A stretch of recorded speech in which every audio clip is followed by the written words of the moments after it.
My name is Evelyn Harper. I'm 31 years old, and 2 months ago my boyfriend laughed at me in a room full of strangers and called me too small for his world. It happened at a dinner that cost $400. I paid for it. Sebastian Cole, 29. Lifestyle influencer, 15,000 followers, and a talent for making ordinary things look aspirational, was seated at the center of the table like a king holding court. Crystal glasses, low amber lighting. His influencer circle buzzing about their next luxury escape to some private island resort none of them could actually afford without sponsorship codes. One of his friends, Luca, I think, leaned across the table and asked, "So is Evelyn coming on the next trip?" Sebastian didn't even hesitate. He scoffed. "Her," he said loudly enough that the surrounding tables went quiet.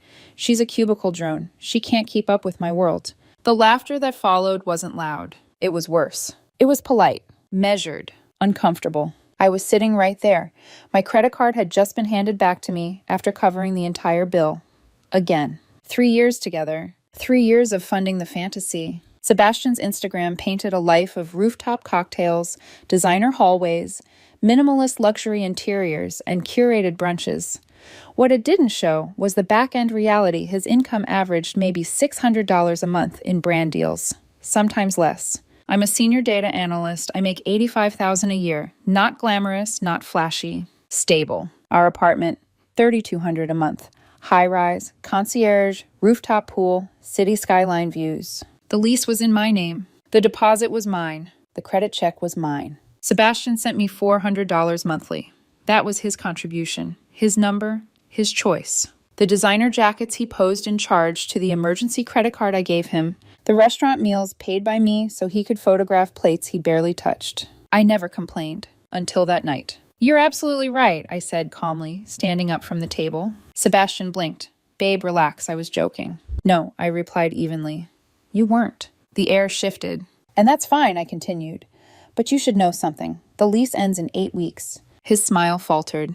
"What's that supposed to mean?" "It means I'm not renewing it." Silence. Luca muttered, "Ugh, damn." Sebastian's face drained of color beneath his tan. "You're being dramatic." "No," I said. "I'm being practical. You should start looking for a place you can actually pay for." I walked out before he could recover. That was the moment something in me locked into place. At home, he went into performance mode. "You're oversensitive," he said, pacing. "You know I exaggerate for my brand." "For your brand," I repeated softly. He tried softening his voice. "Evelyn, you know I appreciate you." I nodded. Then I took a pillow and blanket into the spare room and closed the door. The next morning before work, I started browsing apartment listings. I found a 1-bedroom in a regular building, no concierge, no rooftop pool, $1,400 a month. Clean, quiet. Mine. I paid the deposit that afternoon. Sebastian didn't believe me at first. For weeks, he toggled between sweetness and denial, posting Instagram stories from our balcony captioned, "Grateful for this life," while barely speaking to me off camera. He hadn't packed a single thing. 3 weeks before the lease ended, I started boxing my books. He finally noticed. "Where am I supposed to go?" he demanded. "Somewhere you can afford." "That's financial manipulation." I sealed another box carefully. "Sebastian, I'm walking away from you. That's the opposite of control." 2 weeks before move-out, he still hadn't looked for housing. I scheduled movers for my belongings only. I canceled the credit card. I set up mail forwarding. The day the movers arrived, he was at a boutique opening event, free champagne and ring lights. When he returned, half the apartment was gone. My desk, my television, my espresso machine, the sectional sofa I purchased. All that remained was his ring light, his wardrobe rack, and the cheap dresser he'd brought when he moved in. The text began instantly. 82 messages in 3 hours. Accusations, betrayal posts, vague Instagram stories about fake people. But still no new apartment. On the final day of the lease, I did the walkthrough with the property manager, handed back the keys, collected my deposit. Sebastian stood in the lobby, arguing with the manager, insisting he should be allowed to stay. He wasn't on the lease. His income didn't qualify. Without me, the rent was triple what he could prove he earned. That was the last time I saw him in that building. 5 weeks later, the calls started. From his mother's house. Sebastian moved back into his mother's house 45 minutes outside the city. Marianne Cole still lived in the same beige suburban home with the trimmed hedges and the decorative mailbox shaped like a swan, the same house Sebastian had spent years pretending he'd outgrown. His childhood bedroom still had the faded navy walls and the narrow twin bed he once swore he'd never see again. He tried to disguise it in his stories, tight camera angles, heavy filters, the ring light blasting away any sign of floral curtains or family photos, but the illusion cracked fast. Engagement dropped within a week. The first call came 3 days after I moved into my new apartment. He was crying. "I can't believe you abandoned me," he said. "We were a team." "A team," I asked quietly, sitting cross-legged on my bare living room floor surrounded by unopened boxes. "You told a table full of people I couldn't afford your world." "You took that out of context." "What context makes that respectful?" Silence, then the shift. "You owe me after 3 years." I almost laughed. "Owe you what?" "For supporting you. For making you look good." There it was again. The illusion that proximity to him had been some kind of privilege. "I supported us," I said evenly. "You supported your Instagram." He hung up. The money panic hit next. The credit card I canceled had been linked to everything. His $200 luxury gym membership with spa access. $50 beauty box subscription. Cloud storage for his photos. $60 monthly for Adobe editing tools. All declined within 48 hours. "You're killing my brand," he texted. "I need those tools." "Your brand should pay for its own tools," I replied. No answer after that. But the desperation escalated. He sweet-talked a woman from a dating app into taking him to a high-end steakhouse downtown. I saw the stories. Wine glasses clinking steak, sizzling under dim lighting captions about knowing your worth. Then someone tagged him in a blurry photo outside the restaurant. He was climbing into his 2012 Honda Civic, not the Mercedes he used to pose beside in our building's garage. The woman never posted him again. Marianne called me the following Sunday. "You've crushed his spirit," she said without greeting. "He won't eat. He's depressed. He called me too small for his lifestyle while I paid for it." That's not what he meant. Then what did he mean? He was keeping up his image. And now he can keep it up from your house. "You're cold-hearted," she snapped. "After everything he did for you." What exactly did he do for me? Silence. Then almost defensively she muttered, "He made you look good. A handsome man like him, with a woman like you." I let out a quiet breath. "A woman like me? You know what I mean." "Yes," I said calmly. "I do." I ended the call. A week later, things turned uglier. Sebastian began telling people I'd thrown him out with no notice, that I'd stolen his belongings, that I'd financially abused him. He filed a police report claiming theft. The officer who called me sounded tired before I even finished saying hello. "I just need documentation," he said. I emailed him receipts. Every major purchase, every payment, lease agreement, credit card statements, all in my name, all paid by me. He called back the next day. "Ma'am, there's no theft here. At best, this is civil, but honestly, there's nothing." I thanked him. Sebastian posted a vague story about systems protecting abusers. It stayed up for 2 hours before he deleted it. Meanwhile, he kept attempting to maintain his influencer image from Marianne's house. He uploaded a day in my life video. You could hear Marianne's soap opera blaring in the background, a lawnmower outside, a neighbor's dog barking. The comments were brutal. "Didn't you live in a penthouse? Is that your mom's kitchen? Luxury influencer in suburban wallpaper." The video disappeared within hours. Then came the Venmo request. $3,200. Note, my share of last month's rent since I had to leave early. I stared at it in disbelief. I declined. Within seconds, another request came through. $400. I declined that too. He texted immediately. "You're petty." "No," I replied. "I'm done." 2.5 months after that dinner, the collapse accelerated. He pivoted to TikTok, a series about escaping toxic relationships, about reclaiming power. The problem: the internet remembers. Someone resurfaced his old post bragging about his corporate queen girlfriend who spoiled him. Comments flooded in. "So toxic, she paid your bills. Starting over at your mom's at 29. Is this the same woman you said couldn't afford you?" He deleted everything again. Then came the most surreal message of all. An email. Subject line: investment opportunity. He attached a professionally formatted PDF proposal. He wanted $10,000 for 10% of his restructured lifestyle brand. Projected earnings $500,000 within 2 years. Current income, according to his own numbers, $600 a month. I forwarded it to a friend who works in venture capital. His response came 2 minutes later. "Is this satire?" I ignored Sebastian. That's when he escalated. His friend Luca texted me. Then Luca's girlfriend. Then a random influencer I'd never met. They all said the same thing. "You're holding back a creative. You should help him get back on his feet. You're being bitter." I replied to each of them with one sentence. "So you're investing?" Silence. Absolute silence. 3 days later, I ran into him at my usual coffee shop downtown. He wasn't alone. He was sitting near the window posture, straight smile turned up, just a little too high. Across from him sat a woman in her early 40s, sharp navy blazer, diamond studs, the kind of confidence that comes from billable hours in boardrooms. There was a faint tan line on her left ring finger. Sebastian was in full performance mode, laughing too loudly, leaning in, touching her wrist as if intimacy could be manufactured through choreography. I almost turned around. But this was my coffee shop, my Saturday routine, my quiet corner near the outlet. So I walked in like I hadn't seen him. I ordered my usual, oat milk latte, no sugar. I opened my laptop. And of course he saw me. His smile faltered for half a second before recalibrating. He said something to the woman, stood, and guided her toward me, as if orchestrating a scene. "Evelyn," he said brightly. "Oh my gosh, hi." The woman assessed me quickly, professionally. "This is Victoria," Sebastian added smoothly. "Victoria, this is my ex I told you about." Victoria extended her hand, firm grip, curious eyes. "Nice to meet you." "You too," I replied calmly. "Victoria's a partner at a law firm." Sebastian continued, pointed emphasis in his tone.